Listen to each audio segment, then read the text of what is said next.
बागेश्वर चुनाव से ठीक पहले एक बड़ी हलचल बागेश्वर में। दरअसल बेरोजगार संघ के अध्यक्ष बॉबी पवार कल बागेश्वर पहुंचे और आज सुबह जब मंदिर के दर्शन करने जा रहे हैं तो गिरफ्तार हो गए। हमारे साथ गरिमा दसोनी जी हैं, यहाँ पर कांग्रेस से प्रवक्ता। मैम स्वागत है आपका। धन्यवाद। क्या रही होगी वजह मैम बॉबी पवार का बागेश्वर जाना और एकदम से इस तरह से गिरफ्तारी? मैं इसे धामी सरकार की बौखलाहट और घबराहट के रूप में देखती हूँ। कहीं ना कहीं उनको बागेश्वर में चुनाव फिसलता हुआ नजर आ रहा है और ये चुनाव उनके लिए निहायती ज़रूरी था, क्योंकि भाजपा के गलियारों में जो सुनने को मिल रहा है वो यही मिल रहा है कि बागेश्वर उपचुनाव हारते ही धामी सरकार को धामी जी को अपदस्थ किया जाएगा, मुख्यमंत्री बदला जाएगा। और इसलिए धामी जी कोई कोर कसर नहीं छोड़ना चाहते और बागेश्वर में येन केन प्रकारेण कुछ भी अपनाना पड़े, गुंडागर्दी, तानाशाही, दमनकारी नीति कुछ भी करना पड़े, वो बागेश्वर को कब्जाना चाहते हैं। चंपावत में हमने देखा किस तरह से उन्होंने सत्ता का दुरुपयोग किया, पैसों का दुरुपयोग किया, रसूख का दुरुपयोग किया और किस तरह से उन्होंने गुंडागर्दी के बल पर चंपावत छीना है। और अब क्योंकि बागेश्वर की जनता बहुत जागरूक हो गई है, कांग्रेस भी दूध की जली है तो छाछ फूक फूक कर पी रही है, तो ऐसे में उनके पास एकमात्र उपाय यही था कि युवाओं को जो इन्फ्लुएंस कर सके, जो इतने लंबे समय से बेरोजगार युवाओं की आवाज बनकर उभरा है, एक यूथ आइकन बनकर उभरा है और जो एक आंदोलन का प्रतीक बनकर उभरा है, ऐसे बॉबी पवार को गिरफ्तार कर लिया जाए। लेकिन मैं चुनौती के साथ धामी जी से कहना चाहती हूं, ये बॉबी पवार की गिरफ्तारी एंड बागेश्वर चुनाव से पहले आपकी घबराहट, आपकी बौखलाहट, आपका कौतूहल दिखाती है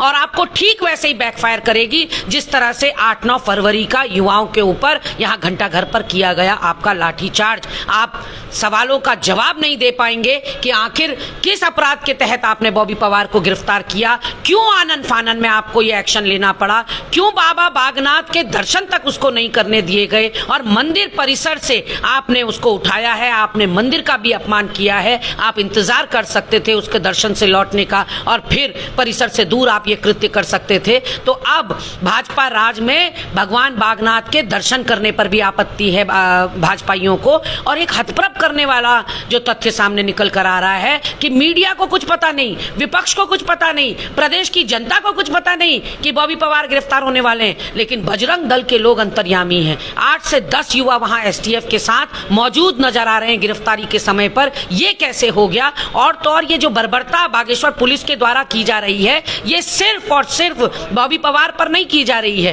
कांग्रेस का कार्यकर्ता अगर 4 कार्यकर्ता भी कहीं पर इकट्ठा हो रहा है तो उस पर लाठी भांजी जा रही है, उसको तितर बितर किया जा रहा है, प्रेशर पॉलिटिक्स वहां पर की जा रही है। वहां हमारे नेताओं को, जो जनाधार वाले नेता हैं या हमारे कार्यकर्ताओं को, कभी बुलडोजर का डर दिखाया जा रहा है, कभी डिमोलिशन का डर दिखाया जा रहा है, कभी सीलिंग का डर दिखाया जा रहा है, फाइलें खोलने का डर दिखाया जा रहा है और उनको अपने में सम्मिलित किया जा रहा है प्रेशर पॉलिटिक्स के तहत। तो लेकिन नकारात्मक राजनीति बहुत लंबी रेस का घोड़ा नहीं होती, इसलिए सकारात्मक राजनीति ही एकमात्र उपाय है।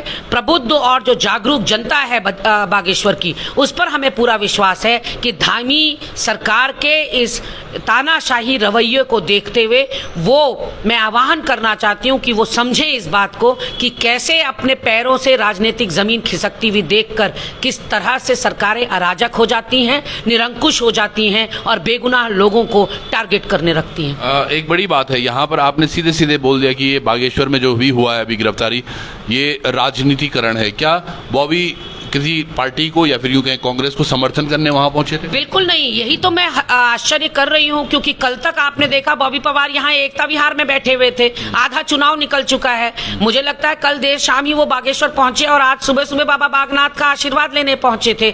अभी उन्होंने अपने राजनीतिक पत्ते तो खोले भी नहीं थे कि वो कौन सी पार्टी का चुनाव प्रचार करने के लिए वहां जा रहे हैं। वो सपा भी हो सकती है, वो यूकेडी भी हो सकती है, वो कांग्रेस भी हो सकती है, हो सकता है वो चुनाव प्रचार के लिए जा ही ना रहे हों। ऐसे ही जैसे अचानक से लोगों का वैष्णो माता का प्रोग्राम बनता है, लोगों का दूसरे मंदिरों का प्रोग्राम बनता है, उन्होंने सोचा बाबा बागनाथ के दर्शन कराता हूं। तो ऐसे में कहीं ना कहीं पॉलिटिकली इसको एंगल से इसको देखना धामी सरकार के लिए भी गलत था। मैं मीडिया से भी करबद्ध निवेदन करना चाहती हूं कि बॉबी पवार ने किसी पार्टी के लिए वहां प्रचार नहीं किया है, किसी पार्टी के साथ अपना जुड़ाव वहां पर अभी नहीं दिखाया है। फिर ऐसे में क्यों उस बेगुनाह के ऊपर बार बार धामी सरकार की लाठी बरसाई जाती है, मेरी समझ से परे है। ये बात तो है, क्योंकि समझने वाली, कल वो बागेश्वर पहुंचे, सुबह उनको मंदिर जाना था, मंदिर से उठा दिया जाता है, फिर उन्हें थाने ले जाया जाता है, थाने से मेडिकल अब उनका हो गया, अभी वो कोर्ट परिसर ले गए।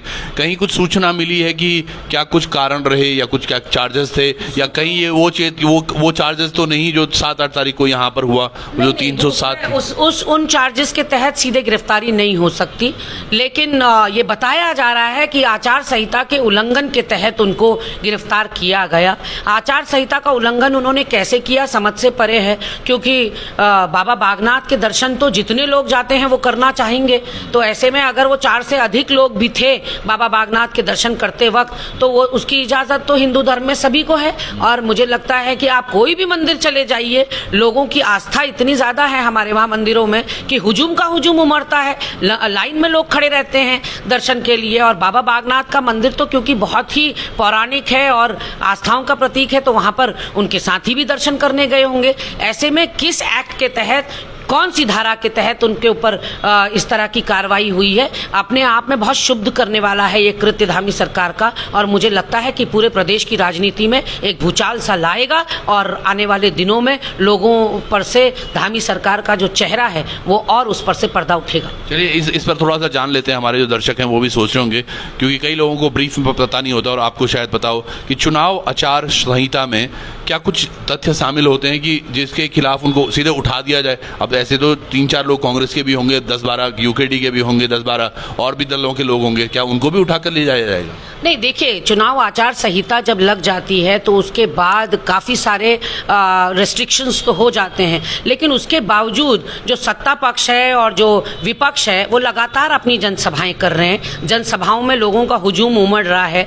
तो सरकार इस समय जो शासन प्रशासन है उसका रोल और ज़्यादा बढ़ जाता है। पब्लिक प्लेसेस में आप बैनर पोस्टर्स नहीं लगा सकते, आप 4 से अधिक लोग कहीं पर जमा नहीं हो सकते। लेकिन बॉबी पवार ने इसमें से कौन सा उल्लंघन किया वो अभी हमारे पास जानकारियां आना बाकी है। लेकिन एक बात हम निश्चित रूप से कह सकते हैं कि बॉबी पवार जो है कोई भी पॉलिटिकल एक्टिविटी नहीं कर रहे थे, कम से कम ऐसी एक्टिविटी तो नहीं कर रहे थे जो राजनीतिक रूप से कौतूहल पैदा करे या राजनीतिक रूप से गैर कानूनी हो। और ये तो लोकतंत्र है, लोकतंत्र में हर किसी को इजाजत है कि किसी भी पार्टी के प्रति यदि उसका कोई इंक्लिनेशन है या झुकाव है तो वो उसको सपोर्ट कर सकता है। बॉबी पवार अगर बेरोजगार संघ के अध्यक्ष हैं तो वो इस समाज के नागरिक भी हैं, उनको भी मताधिकार है, तो उनको उनकी भी अपनी सोच किस पार्टी से मिलती है वो उनको इजाजत है, स्वच्छंदता है, स्वतंत्रता है। ऐसे में अभी तो उन्होंने अपने राजनीतिक, मैंने जैसा कि पहले कहा कि पॉलिटिकल कार्ड्स तो उन्होंने खोले भी नहीं थे कि वो आखिर किस पार्टी को सपोर्ट करने के लिए वहां पहुंचे हैं और पहुंचे भी हैं या नहीं है। लेकिन कांग्रेस कार्यकर्ताओं पर जिस तरह से बर्बरता की जा रही है उसका क्या जवाब है धामी सरकार के पास? सुनने में आया है कि पुलिस का एक आला अधिकारी जब से बागेश्वर पहुंचा है तब से बागेश्वर पुलिस ने कंप्लीटली यू टर्न ले लिया है और उसके तहत जो मिल रहा है उस पर लाठियां भाजी जा रही हैं। और कहीं ना कहीं ये बौखलाहट भी दिखाता है कि भाजपा ये समझ चुकी है कि चरम पर इस समय एंटी इनकम्बेंसी उनके खिलाफ वहां पर प्रचंड लहर चल रही है, क्योंकि ना आप सड़क दे पाए, ना स्वास्थ्य दे पाए, ना शिक्षा दे पाए, ना रोजगार दे पाए। उल्टा आपने सौगात दी तो महिला अत्याचार की दी, युवाओं पर लाठीचार्ज की दी, घाट में महिलाओं पर आपने लाठीचार्ज किया, अग्निवीर थोपा आपने भर्ती घोटाले थोपे हैं। तो कहीं ना कहीं अंकिता भंडारी हत्याकांड से लोगों में आक्रोश है और भाजपा का जो नेतृत्व है वो समझ चुका है कि बागेश्वर में अब उनकी दाल गलने वाली नहीं है। और भाजपा की जनता भी बहुत जागरूक है, वो जिस दिन वोट पड़ेगा उस दिन कुछ इनको करने नहीं देगी। ये इनको पता है कि हम वोट पड़ने वाले दिन भी कोई कृत्य ऐसा नहीं कर पाएंगे जो चंपावत में ये आसानी से कर ले गए, क्योंकि हम भी भुलावे में रहे उस वक्त, हम भी इतना ज्यादा सचेत नहीं थे कि इतने निकृष्टतम स्तर तक धामी सरकार या भाजपा की सरकार गिर सकती है। इस बार हम भी दूध के जले हैं, छाछ भी फूक फूक कर पिएंगे और बागेश्वर की जनता तो परिवर्तन चाहती है, वो ला कर रहेगी। चलिए इस बारे में थोड़ी देर में बेरोजगार संघ के जो लोग हैं सदस्य जो एकता विहार में अभी भी बैठे हुए धरने पर, वो एक प्रेस कॉन्फ्रेंस करने वाले 3 बजे, वो उनके पास क्या कुछ तथ्य हैं उनके बारे में बात करेंगे। जाते जाते एक छोटा सा प्रश्न मैं और पूछ लेता हूँ, उपचुनाव हैं ये मैम, उपचुनाव में अगर जो आप बोल रहे हैं इनमें थोड़ी सी भी सच्चाई है या फिर ये अगर इस तरह से देखा जा रहा है तो 2024 का चुनाव भी बहुत नज़दीक है, एक बड़ा चुनाव है, उसको लेकर भी क्या इसी तरह से चीजें दिखेंगी अब उत्तराखंड में या पूरे देश भर में? नहीं, हम तो ईश्वर से मनाएंगे कि सबसे पहले तो सुप्रीम कोर्ट में जो मामला लंबित है ईवीएम का, वो जो है पार हो जाए और ईवीएम जो है एक तरह से यहाँ बैन हो जाए देश के अंदर।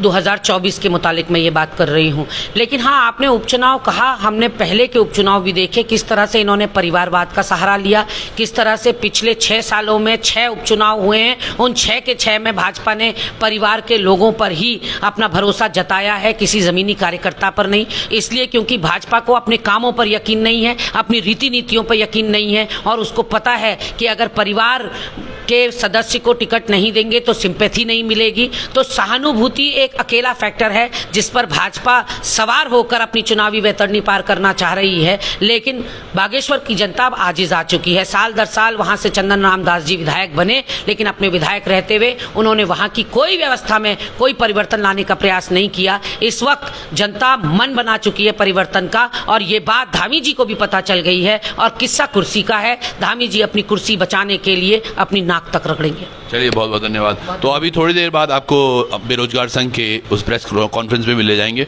लेकिन अगर जो ये कह रही हैं सारी चीज़ें, क्या वाकई में अगर ये प्रचार प्रसार को भी लेकर है, तो क्या एक आम युवा या क्या आम आदमी प्रचार प्रसार नहीं कर सकता है? और अगर वो आचार संहिता के उल्लंघन में है तो ये चीज़ें बताई क्यों नहीं गई, या कब तक स्पष्ट हो पाएंगे? क्या कोर्ट में हो रहा होगा? उन तमाम चीज़ों पर थोड़ी ही देर में हमें भी प्रकाशित होगा। 3 बजे हम सब लोग जुड़ेंगे आपसे वापस। जुड़े रहिएगा लोकार्पण पर, और ये नया पेज है तो इसको फॉलो किए बिना मत जाइएगा। बहुत बहुत धन्यवाद। नमस्कार।